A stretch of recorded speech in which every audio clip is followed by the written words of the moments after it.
La prevención y atención en todos los ámbitos. Incorpora un enfoque étnico y diferencial en la formación de profesionales de la salud que tratarán estos temas. Garantiza la participación activa de los pacientes y la autonomía progresiva de los menores y adolescentes. Garantiza la continuidad de los tratamientos y la disponibilidad de medicamentos. Incluye medidas especiales para las personas privadas de la libertad que sufren trastornos mentales. No más esperar 3 meses para una cita con psicología, con psiquiatría. No más excusas para la entrega de medicamentos, es obligatorio para los pacientes con tratamientos psiquiátricos. No más no tener información en cada territorio para saber cuáles son los protocolos, qué está pasando en salud mental en cada una de las entidades territoriales. Sistema Nacional de Información en Salud Mental. Las cifras sobre salud mental son alarmantes. Según Medicina Legal, cada hora 5 personas intentan quitarse la vida. 7 personas sufren violencia intrafamiliar y 5 son mujeres. Cada día 53 niñas y niños son víctimas de abuso sexual. Cada día 10 mujeres sufren acoso sexual. Por eso la urgencia de una ruta para atender la salud mental de los colombianos, como lo resaltó el propio presidente Gustavo Petro durante la sanción. Ese tema de la salud mental que acabamos de firmar es esencial en el modelo de prevención de la salud de todos y todas las colombianas. Hace parte de algo que ya está funcionando, 5,5 millones de familias, nos faltan 10 millones. Está y empezó por los territorios más aislados. La nueva ley establece que octubre será el mes de la salud mental. Bueno, muy bien, estamos tratando de contactar con la representante Olga Lucía Velázquez para hablar sobre la importancia de esta ley que sancionó ayer el presidente de la República, Gustavo Petro, pero bueno, ahí teníamos algunos aspectos importantes del estado de la salud mental de los colombianos. No sé qué pasaría con la doctora Olga Lucía, ¿ya está conectada o todavía no? No se ha conectado. Bueno, vamos a seguir entonces hablando de otros temas mientras logramos la comunicación con la doctora Olga Lucía Velázquez.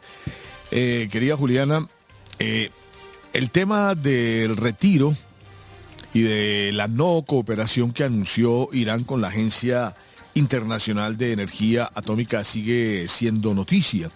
El presidente del Parlamento iraní, Mohammad Bagher Khalifat, dijo que no es posible cooperar con la Agencia Internacional de Energía Atómica mientras no se garantice la seguridad de nuestros centros nucleares, ya que su actuación allanó el camino para la guerra y la agresión israelí contra Irán. ¿Por qué dice esto? Porque según toda la información que han entregado desde Irán don Jairo y doña Juliana, la OIEA fue precisamente la que entregó la información tanto a Israel como a Estados Unidos de las instalaciones nucleares iraníes, y pues con base en esa información fue que finalmente se presentaron estos ataques.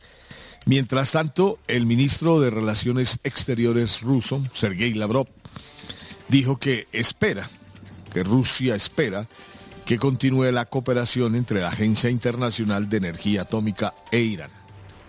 Hay una cosa importante, además, compañeros, los legisladores iraníes están votando por suspender la colaboración con la OIEA ante la inacción frente a los ataques estadounidenses y frente a estas versiones que circulan de que sería esta organización la que habría dado información tanto a Estados Unidos como a Israel para comenzar este ataque. Así que estaría perdiendo esta postura, teniendo en cuenta que desde la Organización Internacional de Energía Atómica se había dicho que esperan próximamente volver a Irán para continuar este seguimiento, dicen ellos, muy juicioso que han hecho a las bases nucleares que hay en Irán. Es que mire que si uno mira, hace un poco de contexto en la reciente historia de lo que ha sucedido en Europa y en el Medio Oriente y en el mundo árabe. Estados Unidos ha bombardeado a Libia, a Irak, a Siria, a Serbia, a todos estos países los ha bombardeado. No ha bombardeado a Corea del Norte, ¿por qué? Porque Corea del Norte tiene bomba atómica.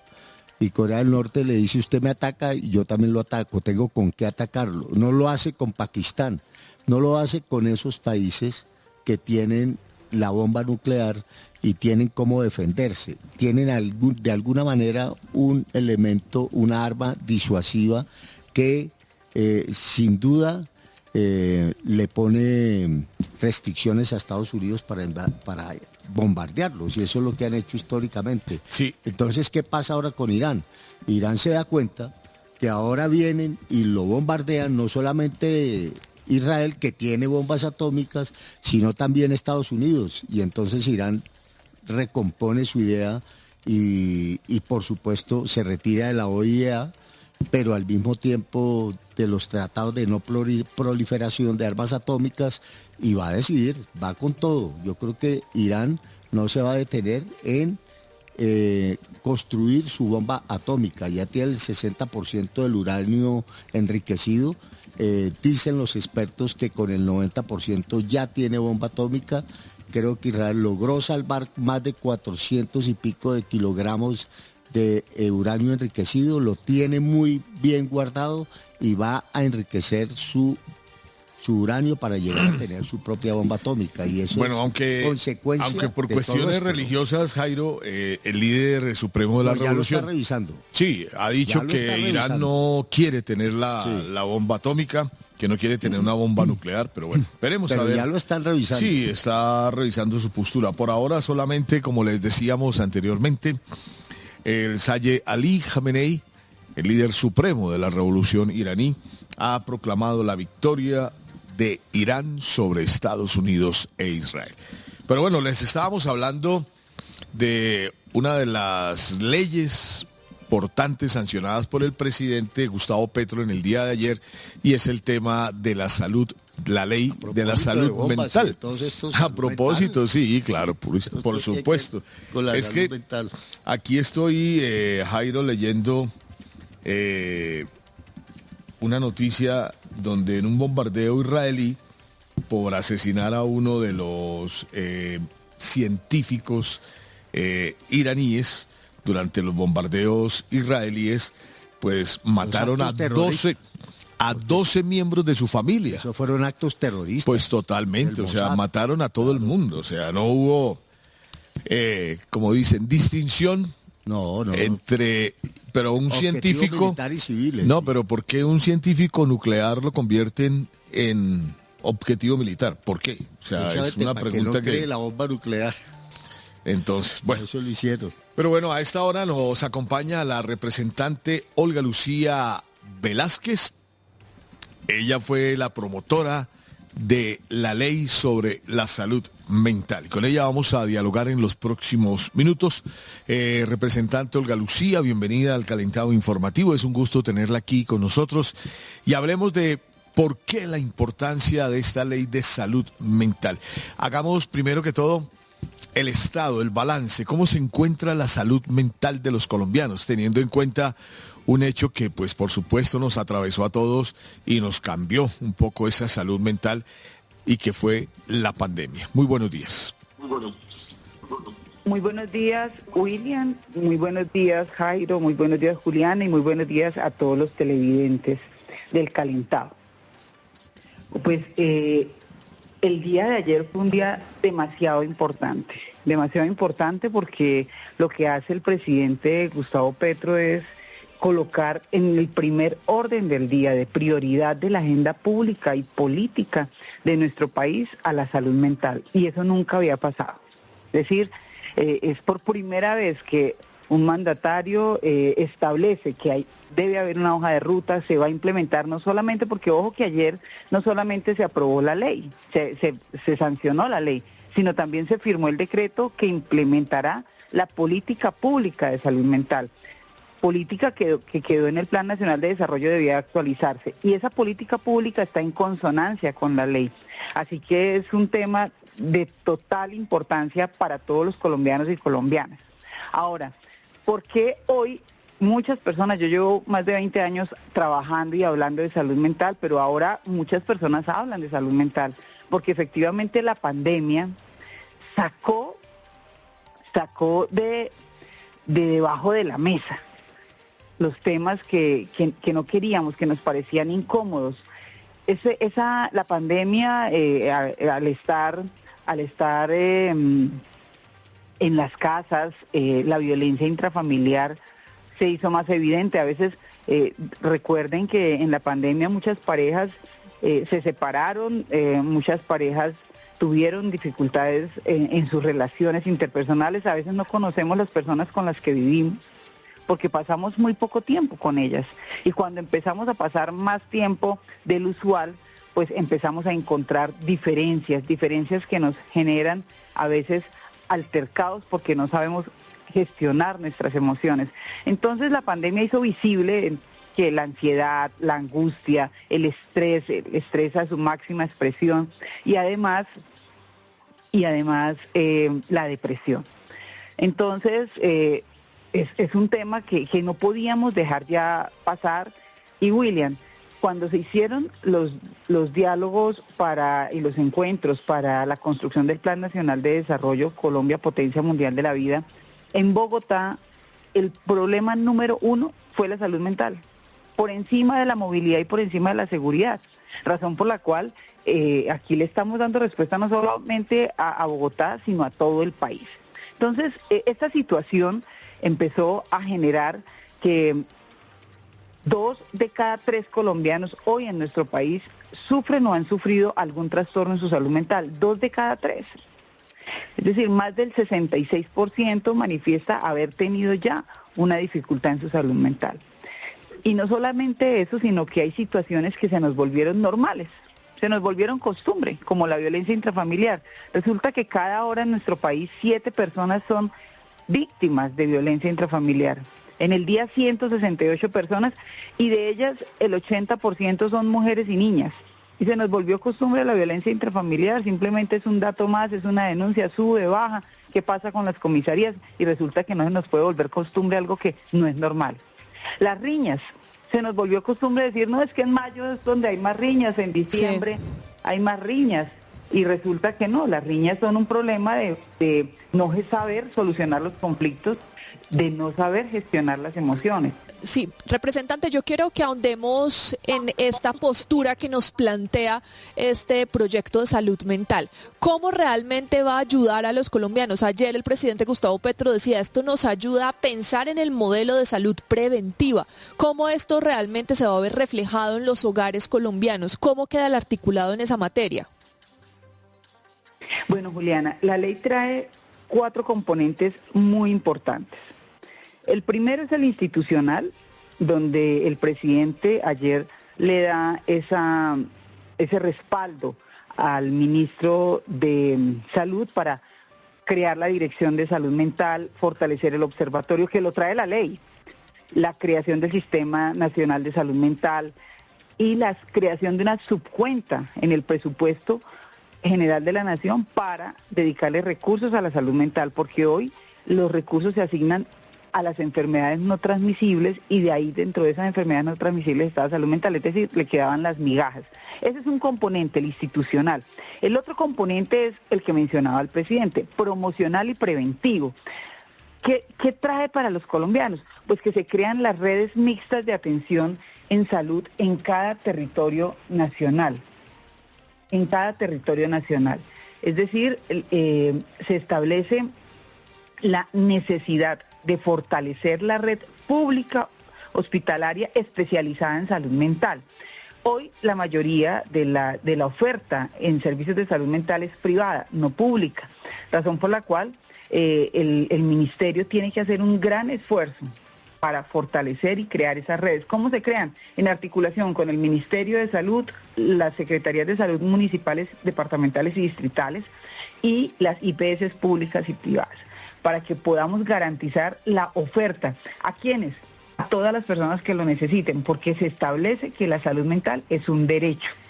Ahora, es fundamental que además de la red mixta de atención, que tiene que ser integrada, integral, complementaria, también se establece la entrega de medicamentos controlados, medicamentos psiquiátricos obligatorios. Tiene que ser transparente para el paciente si hay dificultad con la importación, si alguna situación administrativa no puede contemplarse, y es lo que establece la ley, la obligación del Instituto Nacional de Salud, del INVIMA y del Ministerio de Salud de garantizarle a todos los pacientes que tengan algún tratamiento psiquiátrico los medicamentos. Otro elemento fundamental de los que hablaba el presidente ayer, preventivo, tamizajes en todas las instituciones educativas. ¿Para qué sirve un tamizaje? Que no solamente va a ser para los estudiantes, sino también para los docentes y para todo el personal administrativo que labore en una institución educativa. Para generar alertas si alguien si se identifica un trastorno, si se identifica un cambio de comportamiento, si se tiene que trazar una ruta preventiva, o si se identifica efectivamente un trastorno, también una ruta de atención. Aquí no es para estigmatizar a nadie, aquí es para generar alertas de prevención. Entonces, en ese orden de ideas, lo que establecemos de manera preventiva es que estos tamizajes se hagan en todos los escenarios, es decir, no solamente preventivo, tamizajes en todas las instituciones educativas. ¿Para qué sirve un tamizaje? Que no solamente va a ser para los estudiantes, sino también para los docentes y para todo el personal administrativo que labore en una institución educativa.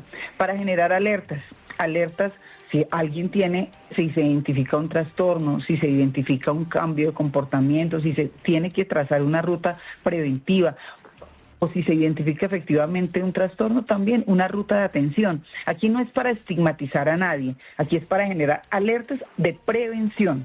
Entonces, en ese orden de ideas, lo que establecemos de manera preventiva es que estos tamizajes se hagan en todos los escenarios, es decir, no solamente estudiantes, sino docentes, también personal administrativo. También tamizajes en el sistema de responsabilidad penal adolescente y en las cárceles, porque se está hablando de resocialización.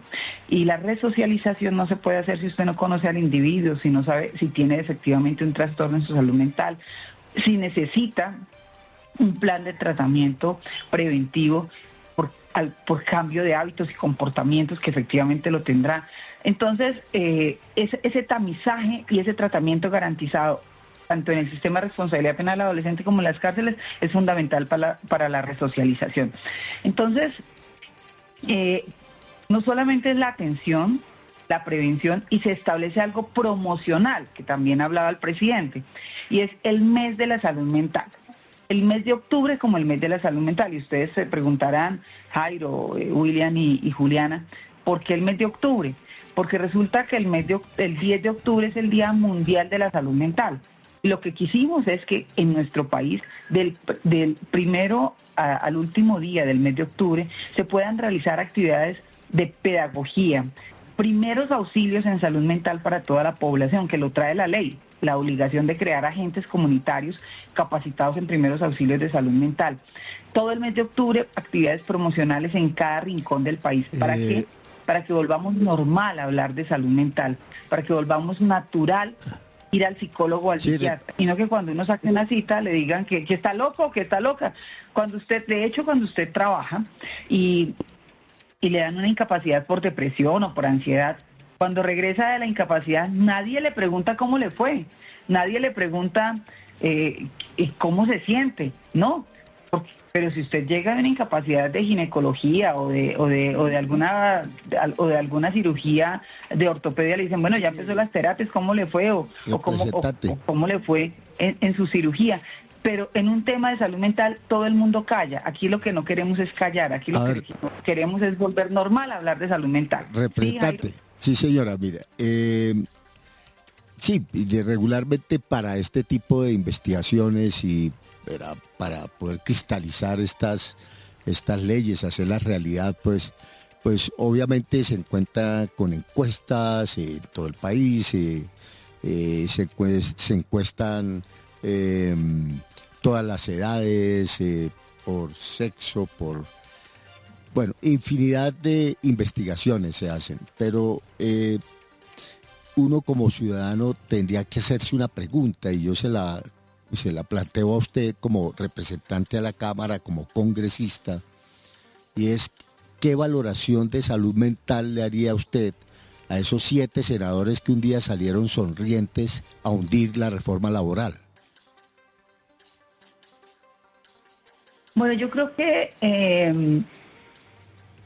hay comportamientos políticos, decisiones políticas que fueron las que tomaron estos senadores, equivocadas, totalmente equivocadas. El hecho de no discutir, pues, de no discutir el contenido de la reforma, porque era una de mis grandes quejas, y es que no permitieron ni siquiera cumplir con su propia labor. Que la Procuraduría debe haber dicho, venga, señores senadores, ustedes deben cumplir con debatir. Su tarea es debatir, es parte de sus responsabilidades. Entonces, salir de manera, además, sonriente a decir, hundimos la reforma y tener esto como un logro, es simplemente un hecho político que para ellos generaba una satisfacción sin pensar en lo que podía generar en la sociedad, sin pensar en el otro. Y ese es el tema de la salud mental. Yo no puedo estar, yo no los juzgo, pero sí cuestiono su comportamiento porque tenían que cumplir con una labor, que tenía que cumplir con una función de congresistas. Usted se toma posesión como congresista y se compromete a debatir, a hacer leyes, a hacer control político. Esa es su tarea, esa es su responsabilidad, esa es su función.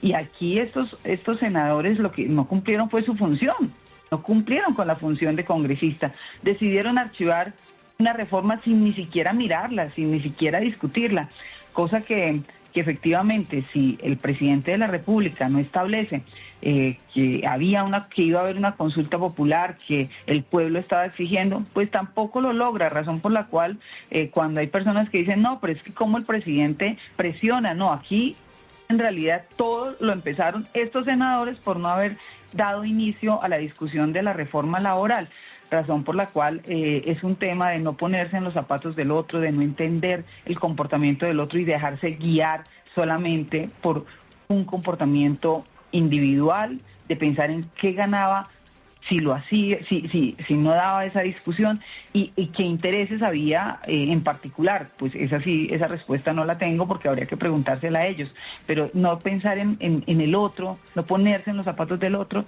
sí es un comportamiento que nos hace falta como colombianos y colombianas. Bueno, representante Olga Lucía Velázquez, pues muchísimas gracias por estar con nosotros, por ampliarnos estos detalles sobre la ley de salud mental. Muchísimas gracias y bueno, por aquí la esperamos en nuestro set cuando usted quiera venir, representante Olga Lucía.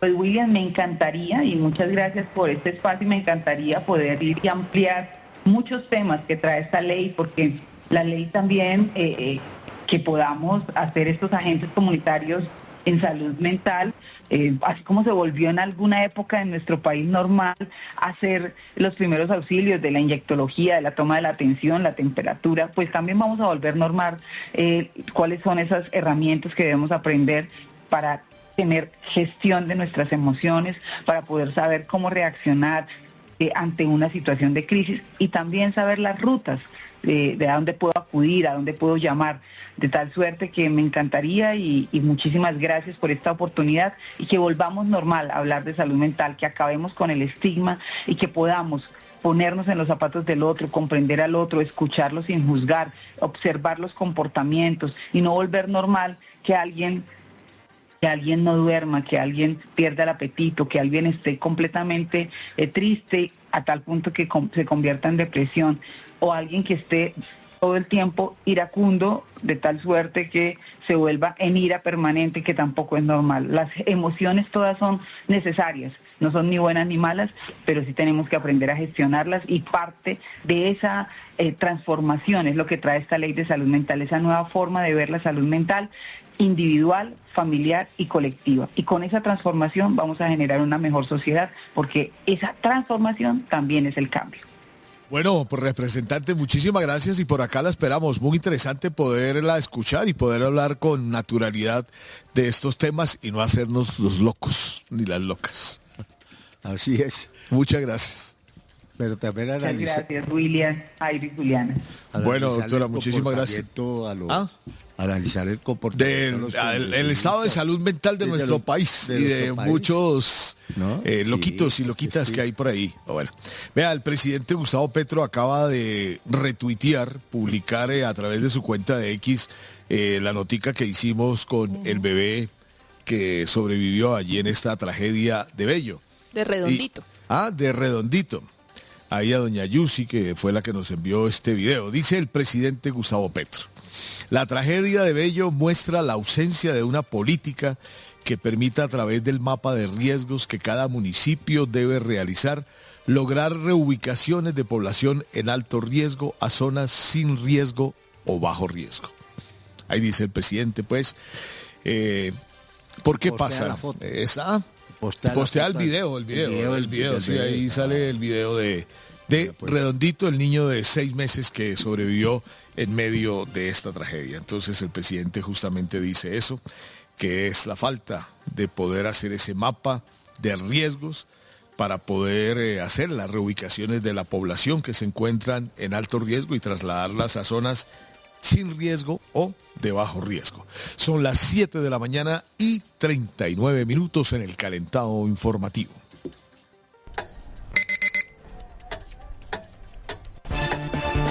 Señal informativa con las noticias de la gente. Muchas gracias, don Sebas. La Superintendencia de Industria y Comercio se refirió a la denuncia del gremio de los recicladores en Colombia sobre la baja en el pago de las botellas plásticas por parte de la industria. Recordemos que ayer hubo pues una protesta de recicladores inundando de botellas plásticas la Plaza de Bolívar de Bogotá. Carola, y usted habló con la superintendente encargada. ¿Qué le dijo, Carola? Y muy buenos días, nuevamente un gusto saludarla allí en la sala de redacción Germán Castro Caicedo. Sí, William, pues recordemos que esta protesta se realizó el martes en la Plaza de Bolívar, esta icónica protesta donde pues los recicladores de diversas regiones del país llegaron a inundar de plástico la Plaza de Bolívar, de botellas PET, cerca de unas 12 toneladas. Ellos estaban allí protestando porque decían que la industria se había puesto de acuerdo en disminuir el pago del precio de estas botellas hasta en un 53%. Nos decía uno de los líderes de los recicladores que, por ejemplo, por kilo le estaban pagando las botellas PET en 3.500 pesos, hoy lo están pagando menos de 1.500 pesos y pues dado pues el libre mercado que existe en Colombia, ellos estaban pidiendo de alguna manera que alguna entidad de gobierno, específicamente la Superintendencia de Industria y Comercio, entrara a regular este precio. Pues bien, nosotros nos hemos contactado justamente con esta entidad. Ellos han dicho además que pues no tienen la capacidad justamente de regular el precio, pero además nos habla de que van a entrar justamente a hacer investigaciones preliminares si hay competencia entonces desleal. Esto dijo específicamente Diego Solano, el superintendente de Industria y Comercio encargado. Lo que puede hacer la superintendencia en estos casos particulares es hacer una revisión sobre el cumplimiento de las normas de libre competencia. Entonces, ¿qué hacemos? Estudiamos, digamos, ellos nos ponen en conocimiento estos hechos, nos dicen, mira, este fenómeno económico está pasando en el mercado, hay una baja de los precios, y lo que hacemos nosotros es, obviamente producto de las denuncias o de los hechos que ellos públicamente comenten, indagar si esto responde a un comportamiento anticompetitivo. ¿Qué comportamiento anticompetitivo? Si, digamos, detrás de este fenómeno puede estar ocurriendo algún tema de una cartelización o un tema de un abuso de posición dominante. Lo que nos dijo además la Superintendencia de Industria y Comercio es que hicieron un barrido para saber si había denuncias en torno a esta baja en los precios del pago del PET de las botellas plásticas. Dicen ellos que no encontraron nada, por eso están pidiéndole a los recicladores del país, a los líderes, a los gremios, que pongan pues esta denuncia de manera formal ante la Superintendencia. Lo que estamos en este momento es ofreciendo esa posibilidad de acercamiento con el fin de conocer las circunstancias particulares y de primera mano la información de que los recicladores nos la puedan transmitir y empezar a iniciar o activar esa fase de indagación preliminar o empezar a estudiar qué puede estar ocurriendo en el mercado. Y es que recordemos, según la industria del plástico, el PET, el plástico, las botellas plásticas es el segundo material más reciclado en todo el país. De ahí un poco la molestia, además, de los recicladores de oficio en Colombia, que ellos dicen que la industria entonces se puso de acuerdo para pagar menos este material y bueno, están pidiendo entonces al gobierno nacional que haya una regulación o que por lo menos entonces empiecen las indagaciones preliminares para saber entonces qué es lo que está pasando finalmente con estos precios. Gracias, Carolay. 7 de la mañana, 43 minutos. Es que es bueno hacer un comentario de esto que acaba de comentar a Carolay, porque es que veía yo una entrevista que hacía el exministro de Cultura, Juan David Correa, que ahora tiene un podcast muy interesante, que se llama Conversaciones Pendientes, y entrevistaba al investigador, historiador, doctorado en política, Francisco Gutiérrez Sanín, y decía Pacho Gutiérrez, decía, uno de los problemas en Colombia grave y que genera violencia es precisamente el incumplimiento, y es no aceptar las reglas de juego. Y esto que hace con los recicladores es eso, no aceptar unas reglas de juego y terminar cobrándoles o bajándoles los precios a estos recicladores que venían, y hay unos convenios, pero de un momento a otro les rebajan los precios y por supuesto los ingresos se caen. Sucede lo mismo con las tarifas de energía, sucede lo mismo con las tarifas del gas, todo esto nos lleva siempre a esos ciclos de violencia, decía Francisco Gutiérrez, porque Colombia no cumple los acuerdos de paz, no cumple con las leyes. Por eso el presidente insistía ayer, esta ley de reforma laboral, esta ley hay que hacerla cumplir.